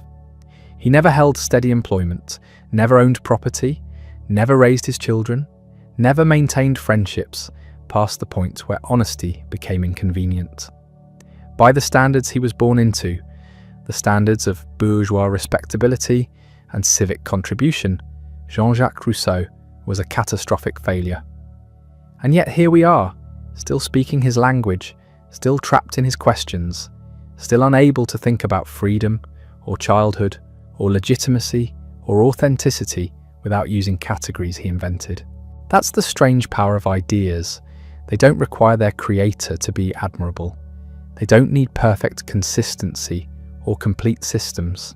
They just need to name something real, something people recognize, even if they'd never articulated it themselves. Rousseau named the alienation of modern life, the feeling that something essential has been lost, that we're performing rather than living, that society's demands conflict with our nature, that civilization's benefits come at unbearable cost. He named it so precisely that we've been trying to escape or embrace or understand that alienation ever since. Every commune, every back to the land movement, every person who quit their corporate job to find themselves, every parent who chose gentle parenting over authoritarian discipline, every revolutionary who insisted government requires consent, every writer who confessed shameful secrets to claim authenticity, every teenager who felt misunderstood by a corrupt adult world, they're all living inside Rousseau's imagination. The contradictions never resolved. We still don't know how to be individuals and community members simultaneously. We still can't reconcile freedom with equality, rights with solidarity, authentic self-expression with social harmony. We still feel civilization's corruption and depend on its benefits. We still want natural simplicity while enjoying technological convenience. Rousseau didn't solve these problems. He showed us their problems, that the tensions we feel aren't personal failures, but structural features of modern existence. That recognition doesn't make life easier. It might make it harder, but at least we know we're not alone in the struggle. His personal failures don't cancel his insights. His insights don't excuse his failures. Both exist, both matter. The man who abandoned 5 children wrote the most influential book on education ever published. That's not irony or hypocrisy alone. It's the human condition, the gap between what we know and what we do, between ideals and execution, between vision and reality. Maybe that's why he still speaks to us. Not because he figured it out, but because he didn't. He lived the contradictions he diagnosed. He failed at the authenticity he preached. He sought the community he couldn't sustain. He wanted the simplicity he couldn't achieve. In his failure, we see our own. In his struggle, we recognize ourselves. The Pantheon in Paris holds his remains beside Voltaire's, those old enemies united in death as honored fathers of the nation. Revolutionary France claimed them both, though their visions were incompatible. Voltaire believed in reason, progress, civilization, refined through enlightenment. Rousseau believed civilization was the problem, that something precious was lost in becoming civilized, that feeling and conscience mattered more than reason. They're still arguing through us. Every political debate, every cultural conflict about progress versus tradition, every discussion of education or nature or authenticity echoes their dispute. The Enlightenment produced both voices. We inherited both legacies. We're still trying to reconcile them. History's judgment on Rousseau keeps shifting. Revolutionary icon, then totalitarian precursor, then romantic hero, then dangerous naif, then ecological prophet, then problematic genius. Every generation finds something different in his work because the work is large enough and contradictory enough to support multiple readings. That's not weakness, that's depth. Shallow thinkers are consistent because they don't see the complications. Rousseau saw them, lived them, tried to think through them, and couldn't resolve them. His honesty about the difficulty is more valuable than false certainty. Walk through any city today and you'll see Rousseau's legacy in the parks, those artificial pieces of nature preserved within urban spaces, because we believe contact with green growing things is psychologically necessary. In the progressive schools, teaching through experience rather than memorization. In the therapy offices where people seek their authentic selves. In the ballot boxes asserting popular sovereignty. In the confession memoirs dominating bestseller lists. In the environmental movements fighting technological civilization's excesses. He's invisible now because he's everywhere. His ideas are the water we swim in, the assumptions we don't question because they seem natural.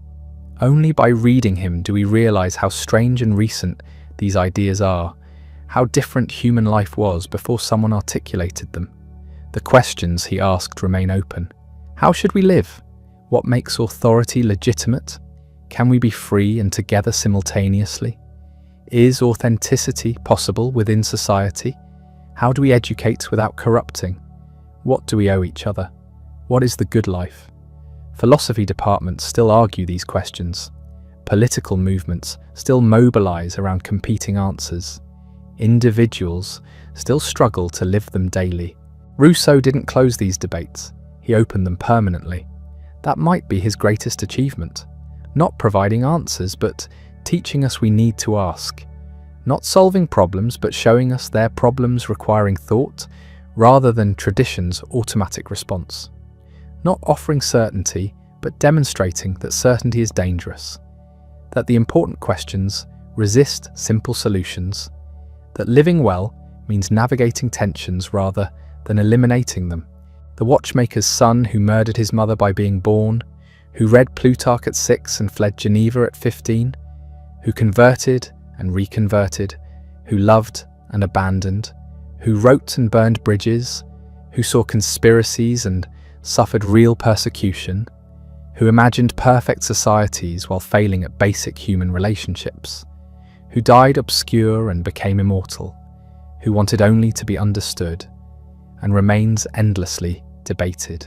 Jean-Jacques Rousseau, impossible man, inescapable thinker, still here, still arguing, still forcing us to examine what we'd rather leave unquestioned. The questions are his legacy.